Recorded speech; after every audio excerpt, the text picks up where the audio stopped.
पण आमचा बाप तर बापाकडे पण जाणार ना. आमचा बाप गृहमंत्री आहे आणि आमच्या बापापर्यंत ही गोष्ट गेली तर आमचा बाप नक्की FIR दाखल करणार. महिला आयोगाकडे आज 3 महिन्यापासून मी महिला आयोगाकडे जाते रुपालीताई चाकणकरांना भेटण्यासाठी, पण तिथले कर्मचारी बोलले काही येत नाही, भेटेल तेव्हा आम्ही तुम्हाला कॉल करू. तिथली पण पायरी तुटली. शेवटी मला एक आधार उरला. ताईंनी मला आज तुमच्यासमोर जनतेची मांडण्यासाठी मला एक संधी दिली आणि याच्यावरती 3 गुन्हे दाखल आहेत.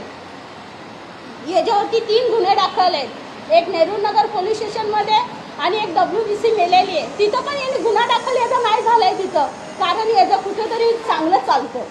कारण यांची टोळी ACP जे आहेत ना, चांगले अधिकारी असं काम करू शकत नाही. चांगले अधिकारी एखादी मुलगी जर एवढी घाणेरडी असेल, तिला हॉटेलला बोलू शकत नाही किंवा तिला घरी बोलू शकत नाही.